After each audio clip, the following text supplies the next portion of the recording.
Good Monday morning. Morning, EJ. If you can't tell, I'm faking it till I make it today. I'm going to claim it. Today will be a good day. Hold on. And that's Coffee that. helps. Coffee helps. Maybe if I drank coffee, I would be better. Nah, then you have yellow teeth, and then by noon, if you don't have a cup, you have a headache. So just stay where you are, my friend. You are safe. I'm safe. Well, it's Monday morning, and we have the opportunity and the blessing of skills to do it again. That's it. So we're grateful today. Who else is grateful? I know my brother Gasper is grateful. Did you get your decals this weekend, brother? I didn't see pictures yet. Oof. Accountability wonder- starts Monday morning. That's I rough. wonder if that means there was a problem. Uh-oh. Or maybe he's surprising us later. I'm excited. So I got a big week. We're moving to a new office in Winchester. He's missing 2 of them. Okay. Didn't anybody else know but you? Adam, another 10 inches of snow overnight. Another snow day. Might have 24 inches on the ground now. I mean, just does that even mean anything? Just go out there and work. Get it done. Oh, my goodness. He's in Wisconsin. That's how they do, right? I guess maybe. So we're moving to a new office, and I'm excited because we're getting like 5 times more space for the same price, and it's all in one building. And the possibilities are amazing. I had a good weekend, even though it didn't feel like it was a good weekend. It was, and that's not faking it. So, ready to start it over again. Yeah. Good morning, Saul. Joe, what's up? So is Lexington like the reverse universe where you get a better space for the same amount, like double the space from it? That doesn't work in Connecticut, by the way. Yeah, Wow. I guess so. It's so I'm moving out of my Lexington office, and I'm getting a bigger one in Winchester. So maybe that's what it is. There you go. Yeah, there's Saul again, bragging. Maybe he's complaining that he don't have snow.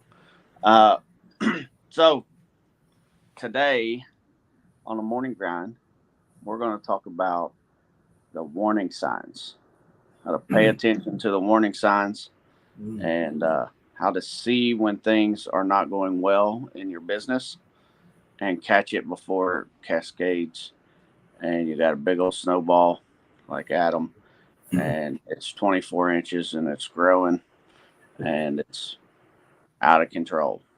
So we're going to discuss that.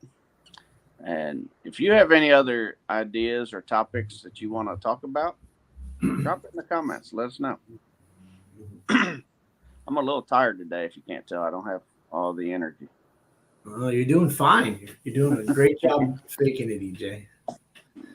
Great job faking it. All right, so I'll do the prayer, I guess. Yeah, go right ahead. Yep. This is what we do. Bible and business. We want to start you off prayed up, ready to go, and ask the Lord to take care of all of us. Lord God, our Heavenly Father, we thank you for this Monday, Lord. We thank you for the opportunity you've given us to live the life that you've put us in, given us the skills and abilities, whatever they are, to provide for our families, Lord. We thank you for this community that we surround ourselves with, of encouragement, positivity, and a little bit of loving accountability, Lord. We thank you for all of it, and we thank you for using us as the vessel to put your words out there, Lord. We ask you to continue to guide and direct us, and keep everybody safe out there. this week, Lord, and give them the energy they need to do the things they need to do to be successful, and let them know that you're there with them, Lord. In your Son, Jesus' name, amen. Well, let's see. So the verse we'll start today off with is Proverbs 8:33 and 34. Listen to my instruction and be wise, and do not disregard it. Blessed are those who listen to me, watching daily at my doors, waiting at my doorway. And so has some connection to what we're talking about today, right? Which is watching for the warning signs in our business. And it's something that I think you can come to a business with experience or with some teaching, some sort of metrics and things to watch for as warning signs. And then I think other stuff we develop over time. Sort of almost like a gut check or through personal experience. Things that we've, like a storm we've been through before, and now we see the warning signs. The wind's picking up, or something slightly ugly. The red flag. I remember as a technician, after doing it long enough, you'd go into a customer's home, and depending on how a customer responded or said something, you knew what type of customer that was. And I knew I needed to switch gears and go into a different mindset, to speak slower, or to say less, or to bring them down and show them the appliance, because I know that they're going to question value. So let me have it completely apart and bring them down and make them part of it. And then, other times you're watching and you pay it, and you just, that customer doesn't want to be bothered by you. They want you to fix it and get the heck out as fast as possible. So I think as technicians, we start to become sensitive and aware. So now the question is, as business owners, what are we doing?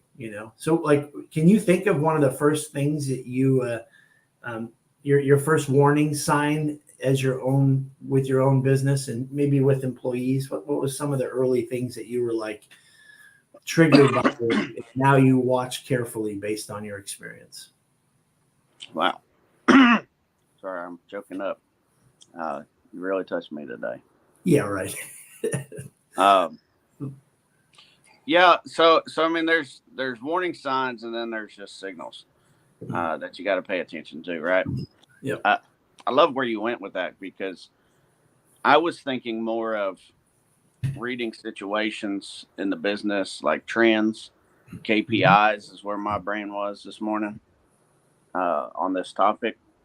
But reading individual customers, reading your market, reading the industry, your employees, your employees. That's a good one.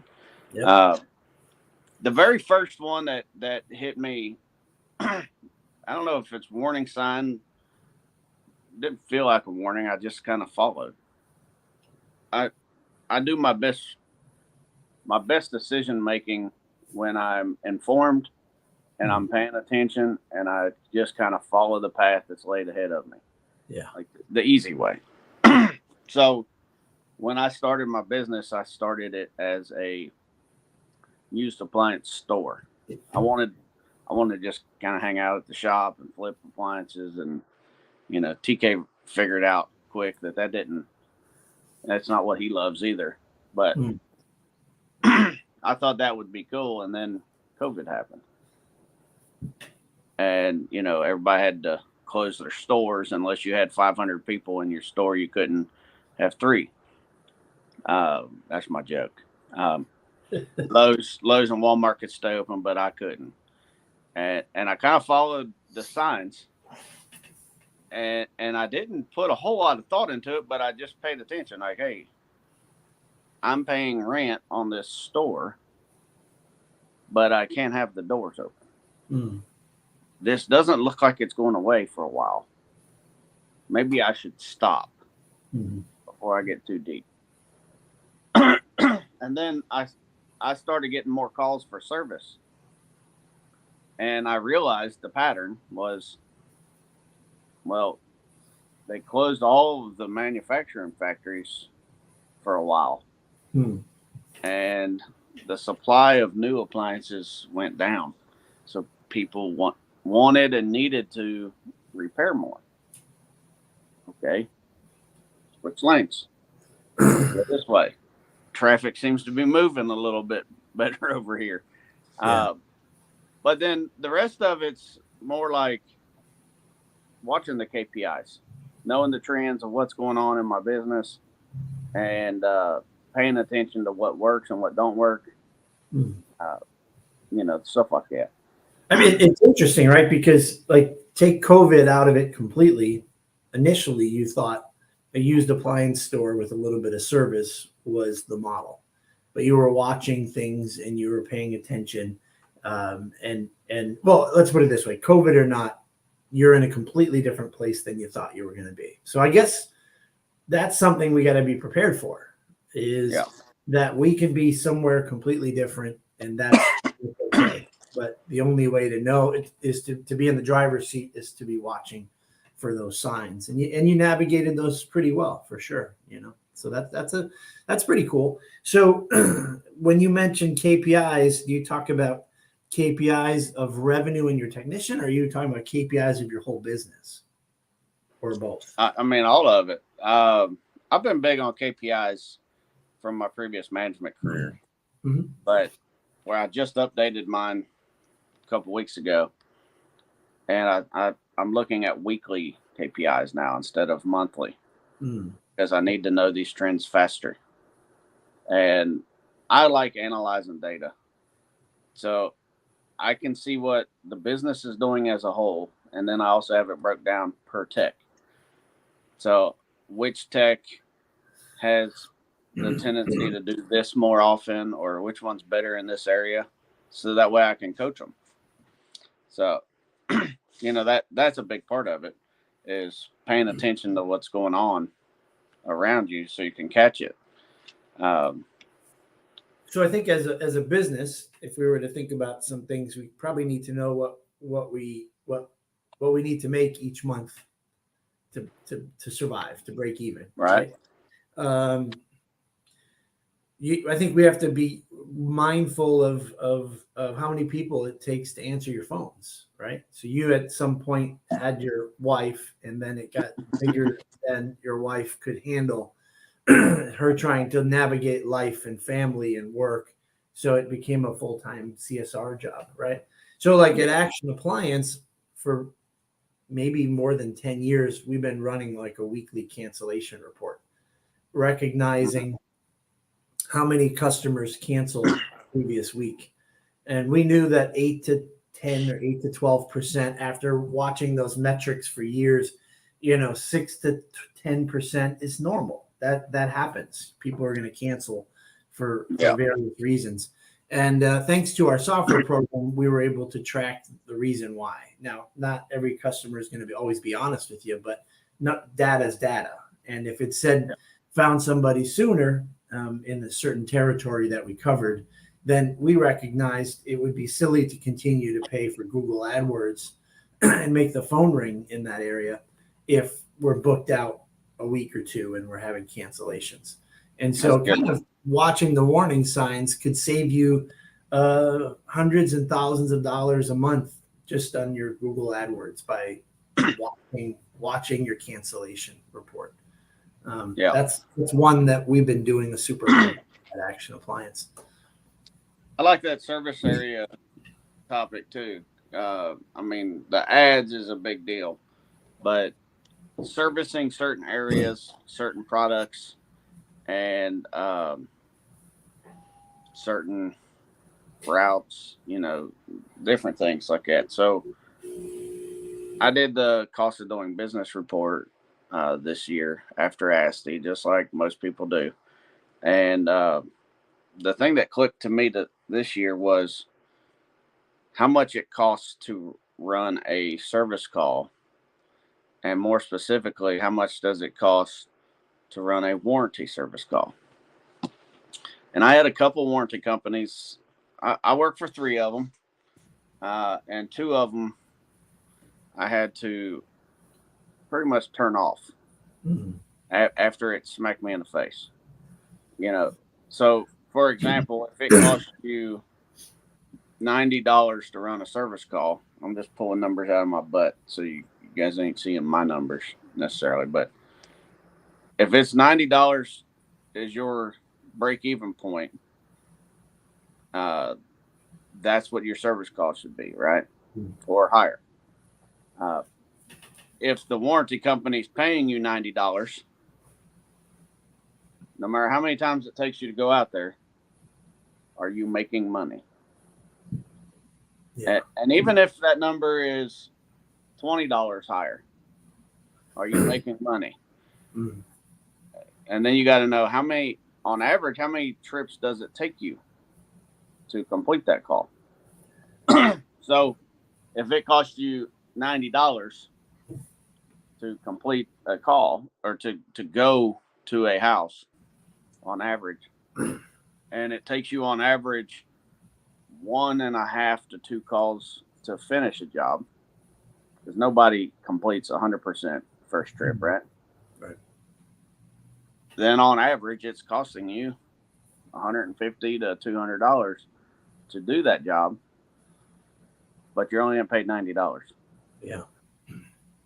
So the other side of it is there's counties in my service area where I'm pretty much the only option. I'm going to get the majority of the phone calls that come in, and I don't need to pay to advertise in those areas. Mm. They're going to find me anyways. So, like, when I started this, I advertised in every county that I service, because I thought that's what you're supposed to do. And I'm like, wait a minute. I need to pay for the jobs that I want in the areas I want. Mm. So I live in Montgomery County, Kentucky, 30 minutes east of Lexington. I'm the only option. The other option only services what they sell and sends everybody else to me. Mm. So I don't pay for advertising in this county. Nice. But I do in Lexington because there's more options. Mm. And I don't pay for advertising for dishwashers and washers. I service washers and dishwashers in Montgomery County. Mm-hmm. But I don't pay for those because I paid attention. Right. That's not where the money is. Right. That's interesting. So you're like digging into the weeds down to even which appliances make you money or not. And right. And knowing your numbers well like that helps you, because if it becomes to get a little busier and you had to choose between a refrigerator and a dishwasher, you might choose the refrigerator. So very, very cool. I like that. Well, I mean, I think knowing our numbers is a key way to be able to watch over stuff. So, for instance, did shipping charges go up on you and any of your vendors recently, EJ, or in the last year or so? I reckon. I don't really pay attention to shipping numbers. Right. Which is crazy, because sometimes they can go up $4 to $10. And so, something like that, being aware of those types of charges and doing something about it. So that's the other thing is I'm sometimes aware of what's going on, but I get overwhelmed and not decide to do anything with it until it's too late or too long. So like as soon as charges go up, as we're watching different numbers and metrics, as soon, like when gas hits $3.50, the gas surcharge comes on. Every time shipping costs go up, we just add that to the Blue Book rate and raise the price of the repair, so that we're staying in line with all increases that happen, right? So, speaking of shipping, me and you run two different businesses, and we do shipping differently. Right.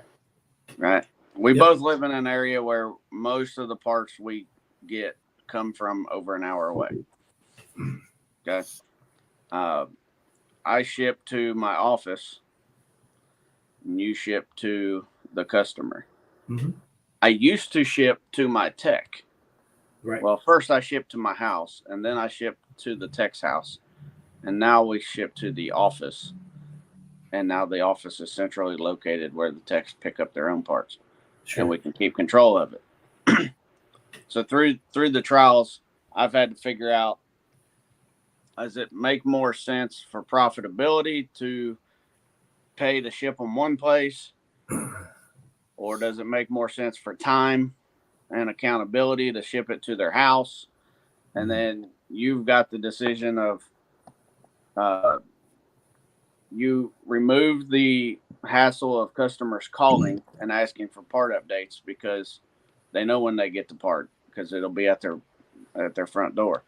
Right. But then when you look at shipping costs, you're paying shipping on every single order that you place. Every part that you order, you're paying shipping. Right. And of course, add it to the cost so that the customer's paying. And then I'm doing it the other way, where we place the order in bulk at the end of the day from the vendor that has the best combination of price, availability, shipping cost, and shipping time. Right. Not in that order, but Right. then we get it the next day or two, and then we decide what we're going to do. Right. So, what made you guys decide that it would be better to ship to the customer? I mean, it's been a very long time, and what we were noticing is technicians coming into the building. Sometimes it could take 30 minutes to an hour to get to the building, and then it would take 30. For me, it was an hour and a half. I would go around and talk to everybody because I like to talk, and so it could swallow up an hour and a half to 2 or 3 hours of the day if you're really coming far from somewhere to your office. So, because you got to get there to the office and then you got to get to your next service call. So for us, shipping, we just kind of ran the numbers, and not that this is a grind about shipping, but why not? It's about 10% of our parts cost is shipping.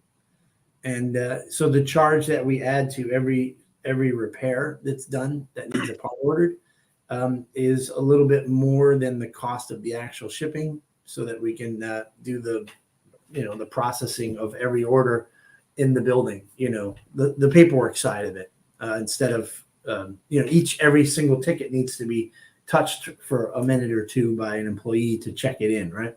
Yeah. So, I mean, I'm not saying we make money, but we certainly don't lose a single penny by direct shipping. And the technician doesn't have to spend all that time coming to the office or you running the part out to them. So what was the warning sign that triggered this decision? Me, probably. I mean, most of the rules that we have at Action was to try to combat my inefficiencies as a technician. I think we went into service desk in a software program because they couldn't read my handwriting. We'd have like 2 people in the office analyzing what Doug might have wrote back in 1996 or something like that.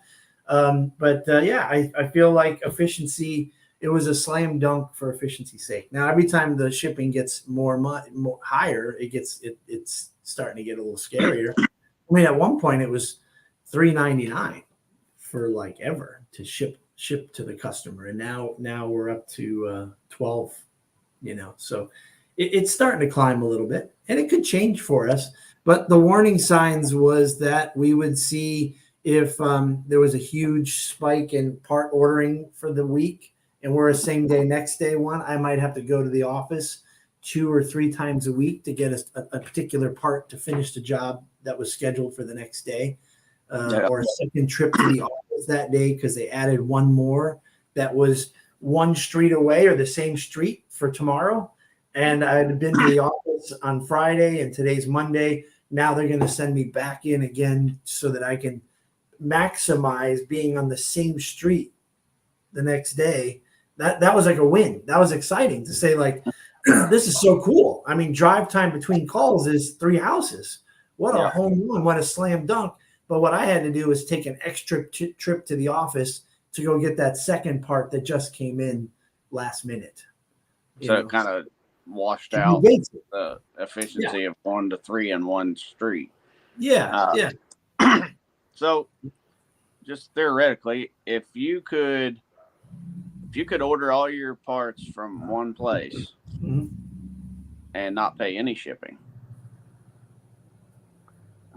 would that change the formula for you? Well, I've kind of run it recently. Like if it costs altogether, our shipping costs for the whole year, because some of our techs live kind of far away, so their returns they would be shipped back to our office, or we have to pay for shipping to get the parts to the. Where do you do you drive your returns an hour away to your place, or do you ship them back, EJ? Let's ship them. We have to pay for that, right? Yeah. Yep. And then, so we get a deal on shipping them back from most of the distributors that give us a little discount. But overall, it's, less than, I don't want to give away numbers, but it's less than 1% of our budget is shipping. Yeah. To me, we could hire a courier, but what would a courier cost? Is that a full-time position for 16 technicians to drive in the afternoon, evening hours and stop off at 16 trucks and drop off parts and pick up parts? Yeah. I feel like the cost is like right at the same level. And then it opens up new cans of worms. Like It's the technician will say that the picking courier. which problem or benefit you want, right? Well, that's right. That's right. Like imagine like now the tech might say that I don't know where that part was. Your courier took it. I and the courier's going, I didn't take it. So you either pay more for shipping for each order individually, or you pay more by having your technicians come to the office and pick them up. To me, that option will never probably happen again unless we open a new location and we're covering a nice, sweet territory where everybody lives close by. But it's either going to be a courier or direct ship, because most of all, you want your technician to wake up, get to their first call as soon as possible, and do their job really well and get them home to their family as fast as possible, and not losing or trading in anything there, right? So for me, speaking of, sorry, we did kind of get onto a shipping topic. We sure did. As the spirit leads, EJ, as the spirit leads. Back to the signs, right? And you mentioned employees. Our goal, our number one goal should be to take care of our customers well. Mm-hmm. And if we're doing that, for us in management and leadership, our direct customer is our team. That's right. And how can we take care of the actual customer well if we're not taking care of our team, right? Yep. So you had started to say it earlier when you was asking me, and I ducked the question. Paying attention to the signs on your team to determine whether or not they're satisfied with their job, right? And I'll tell you, there's a difference between somebody that shows up every day and does their job, but they're miserable, and somebody that might complain every now and again, but loves their job because they like to complain. Mm-hmm. There's difference in motivational strategies, money, time off, flexible schedule, whatnot. And we was talking last week. I've been doing one-to-ones with my team. And one of my guys, actually both of them, value their time at home. One values money also, and the other everybody wants to make the most and work the least. Yeah. Right? But have what they want. So one of them is pretty much okay with whatever on the outside. I don't know if he is or not. And the other is probably okay with everything, but finds the little things that need to be better and tries to discuss those. No, Bob, I don't really have a script. I have a topic that I want to cover. Script for my one-to-one meetings. I have a topic I want to discuss, kind of like the morning grinds. We have a general discussion idea, and then we just kind of follow what happens, right? Because if my team has something to say, I want to listen to it. So, getting back to the track. Thanks, Bob. Sincerely. One of the guys was explaining that his kids are coming up on baseball season. And the other guy was talking about maybe doing more calls in a day, but working 4 days a week. And we're toying with different things, right? So the actual ideas is less important than the emotion tied to them, right? Sure. One, love the idea of getting off on Fridays potentially, or having the option to do part installs on Fridays to value his Saturday. The other has kids that are going to be playing baseball from spring to fall for the next 9 months probably, and they're going to be doing it on weekdays and weekends. So he'd prefer to work the normal 5-day week so he has a better chance to be off for their practices and then their games on the weekends. And I got to pay attention to this stuff. You do. And I don't envy you in the position of having multiple personnel. I mean, you got, a dozen and a half techs, and then probably the same amount of office, give or take, right? All those people that you have to be watching, and hopefully your managers are watching, but you got to watch them too, to make sure that everybody is, I don't know. Some people say, I don't care if they're happy, right? I do. Of course. I told him, I said, listen, I care more about you being at your kids' ball games than you would ever think I would, because I care about you. Yeah. And if I don't care about them and they're not happy, they're not going to take care of my customers.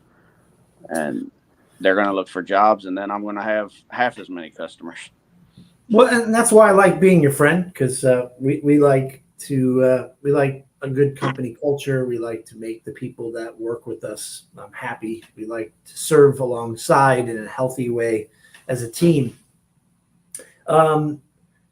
But thanks to Zach and you guys, you and TK, just hanging out with you guys for the last couple of years and reading. And now all of a sudden I'm looking farther down the road at the same time, which took me a little while, right? Now that changes your whole focus on watching.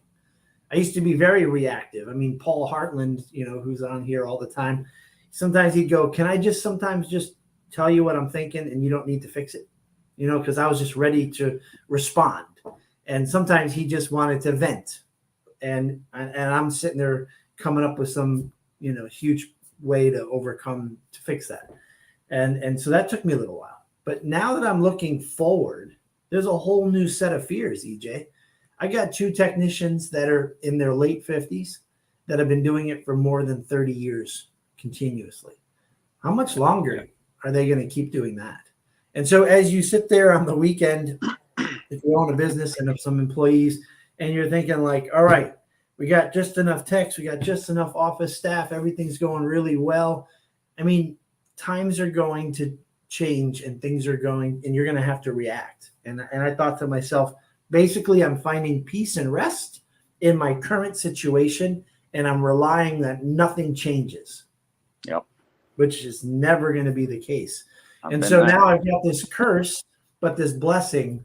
And I think that's why over the last year or two, we focused on a program of trying to bring new people in and train them from scratch, and know that in 1 or 2 or 3 years, one of those 250 plus guys are gone, Yeah. And I can watch for signs, but they may not show anything. They might just let me know all of a sudden, hey, I just got a job at UPS. See you later. So I have to make sure that I'm watching and prepared to offer a way to keep them here in some capacity. Why lose good talent, right?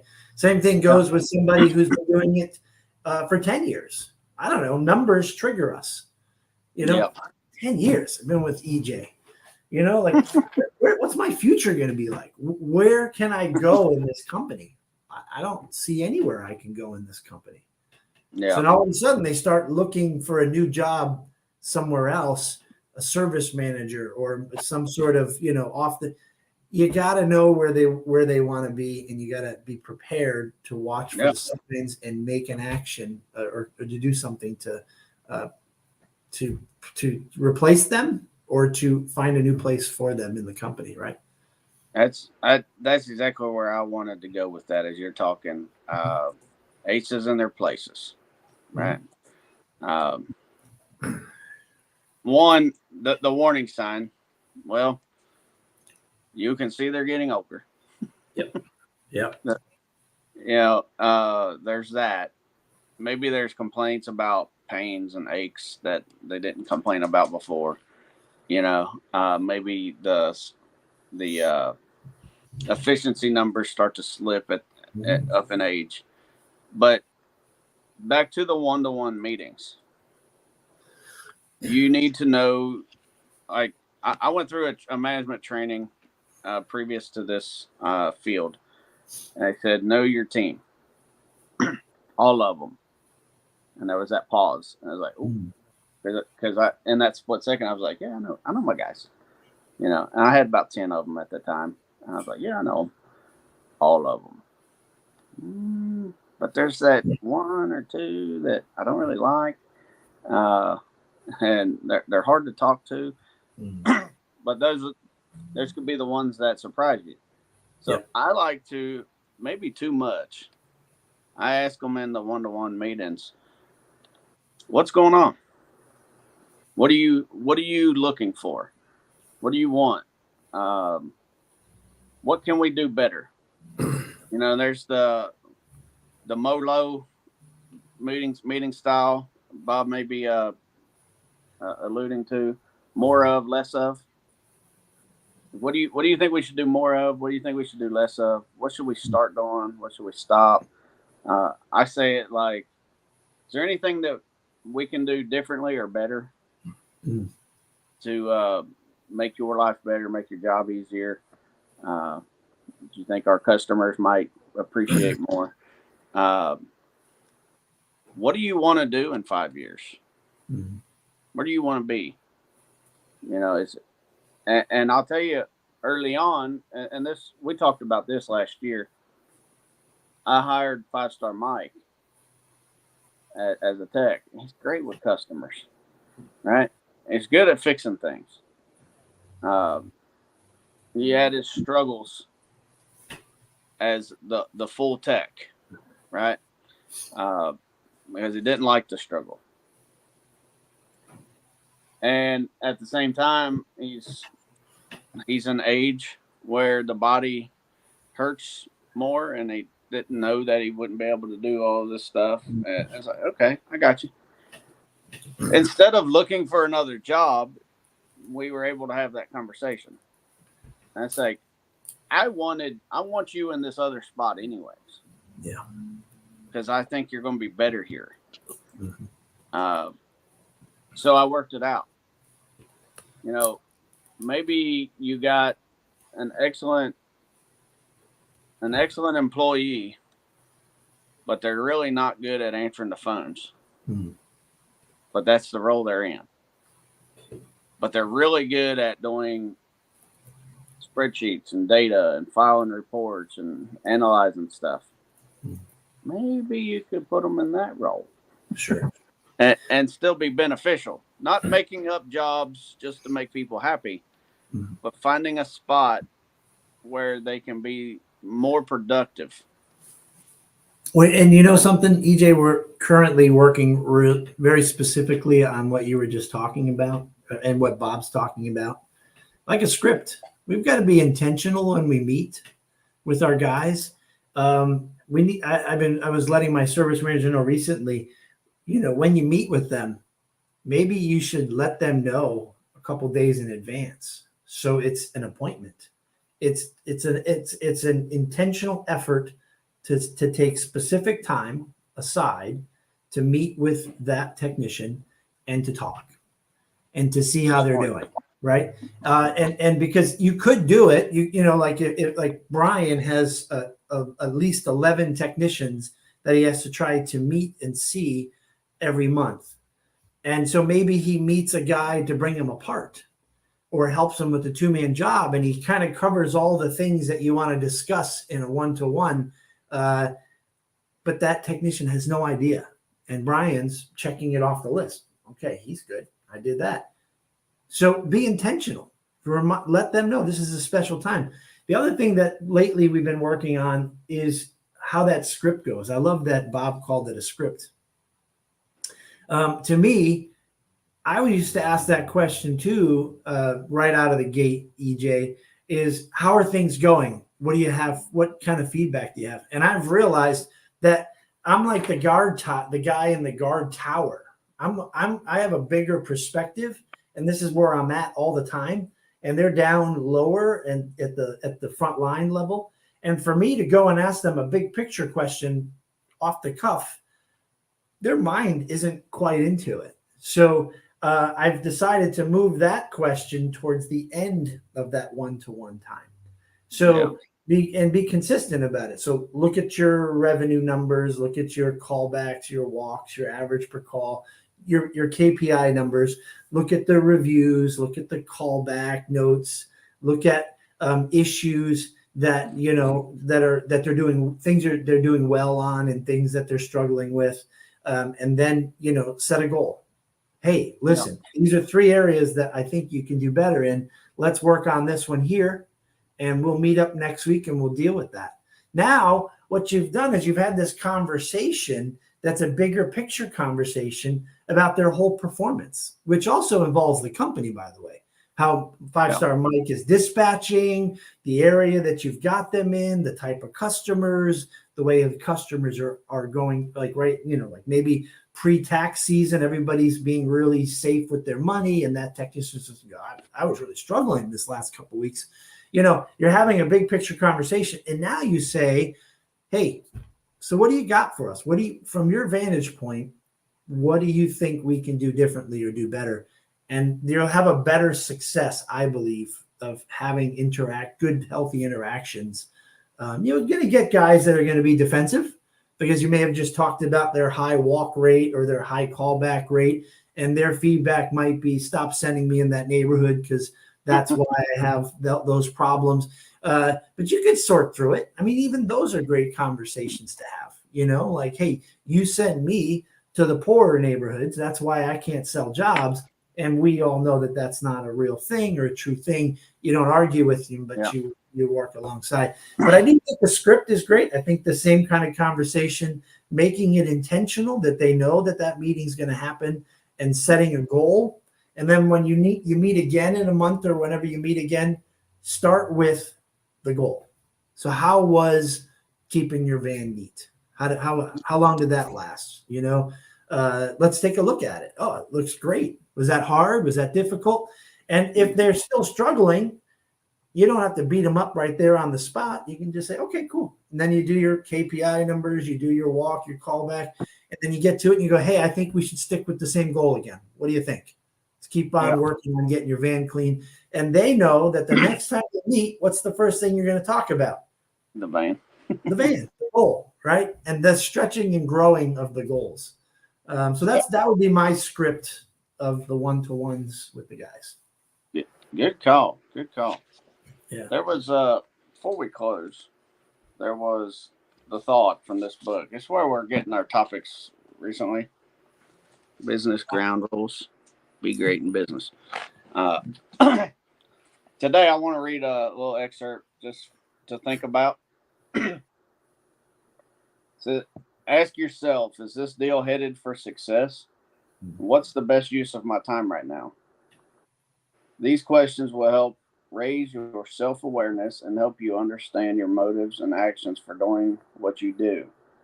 And will also identify bad habits or weaknesses in your business or in yourself. Here's where it gets a little better for me. Continually examine your deals and activities and watch for any signs of weakness or areas for improvement. Be willing to move on them. take time to evaluate and pay attention to the warning signs, and then act accordingly. Yeah. So that's what we're talking about today. It's a new week, a new day. We're halfway through the month. Be intentional. That's one of the notes I wrote. Be intentional and pay attention. Not everything is a warning sign, but pay attention to what's going on around you and try to catch the things that you need to catch before they become big problems. And don't be afraid to act on them. Right. Some people, a lot of people in this industry get stuck on the same old. Yeah. That's one of the things. I don't know if it's a pet peeve, but it bothers me when people say it. When you're like, "Hey, how's it going?" I say, "Same old." It's like, really? I got to bring some energy. But you want to do the same thing every day. Don't want to change nothing. But if there's a way to get better, don't be afraid of it. Analyze it accordingly. Talk to some people around you and make a move. Because not every day is the same. Every year ain't the same. Every market, your market could be different year to year. Things can happen. So be willing to change, but pay attention and act accordingly. Yeah. Great advice, EJ. Pick the one thing of your 1,000 things you need to change and work on.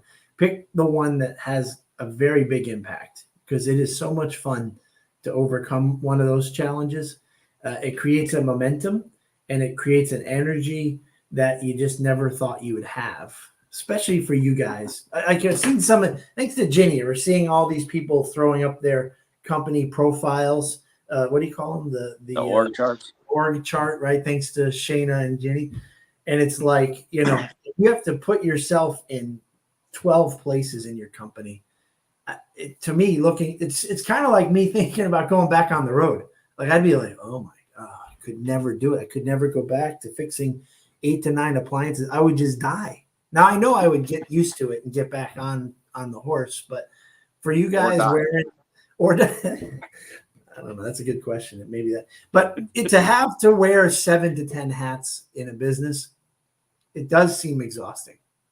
But the only way to get through that is to tackle one of those things that you talked about that has the biggest return on investment. It creates a momentum, and all of a sudden you can take a hat off and put it on a CSR on that hat, and then a parts person and another tech, and then things get better, and then they get worse. There's the polarizing thought. Do you do the hardest thing first or the easiest thing first? And I think it's a combination. Yeah. So do the easiest, fastest thing that's going to make the biggest impact. There you go. And get a quick win. Yep. Okay. Get that momentum, like you said. What helped me with Jenny's list was I made a list of all the stuff that clogs my head. And then I can figure out this I can do in just a little bit of time. Yep. And it's going to make a big difference. Yep. And then each time you do that, they get a little harder and they may make a less of a difference, but you're still making that progress. And then it becomes a job to find those things, right, Doug? Yeah. Find those things that need to be done. Yep. Because you've been doing it so long that you've made improvement all these years. Yeah. That making a list this long is probably okay, even though I want the list this long. And for those people who are control freaks and like to be in control of everything, this is a nauseating conversation for you. But the reality is you're getting to a good space when you have the right person to delegate something like that off of, the stuff that's a little tedious or a little difficult, but not so difficult for them because they have a talent for it. And now you have this multiplying effect of 2 or 3 people in your company that are doing things. You're not just getting one goal done at a time. You're getting 4 goals done at a time. And it does really create a great momentum. It does also increase payroll taxes, but be careful. All right. Time to get to work. That's we it. went way over. Sorry, Zach. Please don't fire us. It took us about 40 minutes to get started. Yeah. And then We got stuck on shipping for like 20. My bad. It finally got good. Thanks for hanging on there for the 8 of you that's still watching. Yeah. We love you. Have a great week. Let us know if we can do anything for you. Mhm. We'll see you, Doug. Bye, guys.